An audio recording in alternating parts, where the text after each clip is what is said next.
Hey guys, welcome back. Happy holidays. The season has officially arrived, and today I want to talk to you about 10 things that I think the filmmaker in your life would love for Christmas.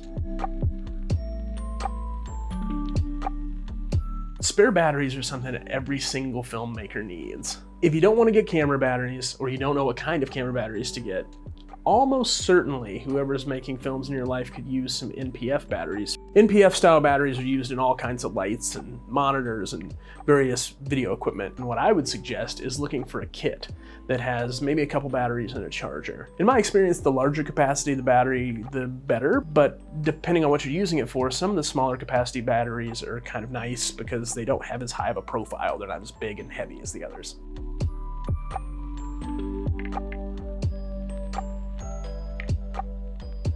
SD cards.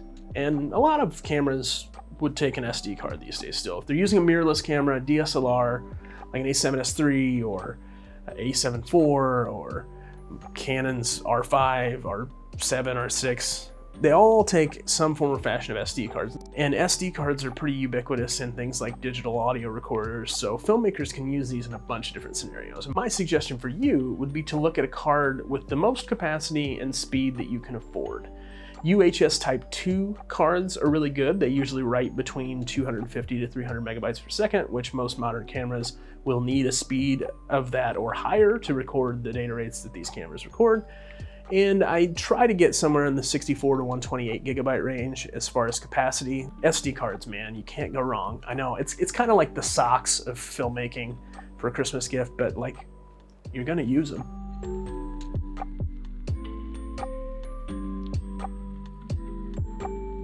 Whether you're a camera operator, a grip, or one-man band, having a multi-tool on set is critical for tripod plates and building out gimbals and twist and baling wire, rigging things, cutting things. Get a multi-tool. There's a lot of good options. Gerber makes one called the Suspension, which is what I've had. Leatherman has one called the Wingman. I've lost 3 in my career, so I started buying them a little bit less expensive because they started to become kind of disposable, but great gift for a filmmaker and honestly really anybody.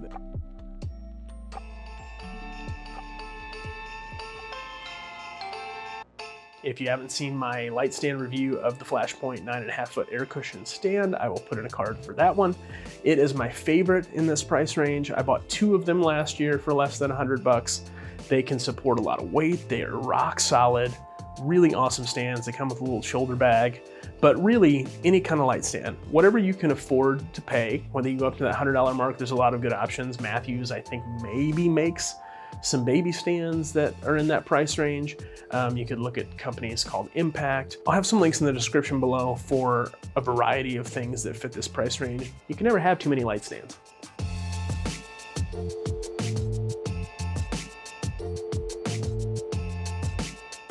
Pocket lights. Pocket lights are awesome. You could go for an Aperture MC, which is magnetic, RGB. You could go for the Vigim VO120, like I did a recent video about as well. You could go for a Viltrox 162T, which is a bicolor pocket light. You can never have too many of these things either. It's great to have accent lights and all the rest of it. It's always cool to be able to just throw one in your kit. I promise you, the filmmaker in your life will love you for it.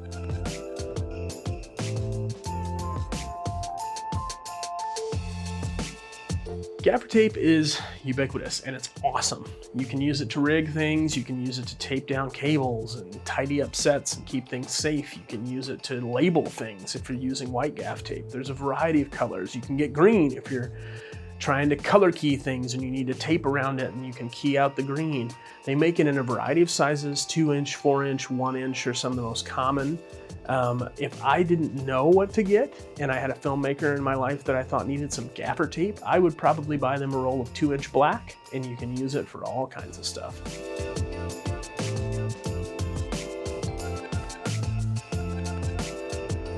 Next on my list is Diffusion Fabric. And granted, if you're spending less than $100, you're probably not getting, stuff straight out of Roscoe or Lee Diffusion, but you can get some pretty good stuff from Amazon that is made by a company called Newer. You could get a big piece of diffusion that's pretty similar to a silk, like a full stop of silk, for like $20. And it makes a beautiful soft quality of light. Right now, actually, I'm using for my key a newer panel light that is bouncing through this same piece of newer diffusion. I think the one I bought was 20 feet by 5 feet. You could cut that up and make a whole bunch of diffusion panels out of it. Your filmmaker in your life will be very thankful for that as well.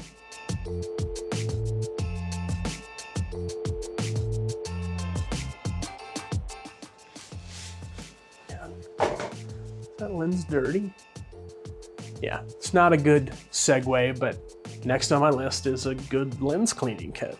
I can't tell you how many times I have seen shots in broadcast shows on Netflix where you had specks on the lens or specks on your sensor because somebody didn't clean it. And it happens. I've done it. I'll probably do it again. But just buying a lens cleaning kit is super cheap.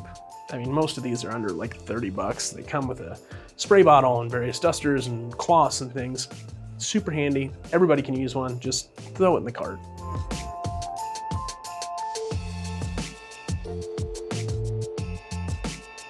And the last one on my list of 10 things under 100 bucks for filmmakers are magic arms and or super clamps. And a sweet combo would be if you could find one of these online where you get both. Really handy for rigging monitors on cameras or rigging up those small pocket lights we talked about earlier. The super clamps are awesome because they're usually about 2 inches wide. You can get them bigger, I think, but they can clamp onto all kinds of things on the conduit or 2x4s or door jambs or doors themselves or curtain rods or whatever. So that's it. 10 things under 100 bucks that you can get for the filmmaker in your life this Christmas and have them making beautiful videos all year long in 2023 or 2024 if you're watching this next year, or 2025 if it's the year after that. How's the future? Did I hit it big? Thanks for watching. Please subscribe. Seeing you guys watch these other ones and thought I was all normal and stuff, but no.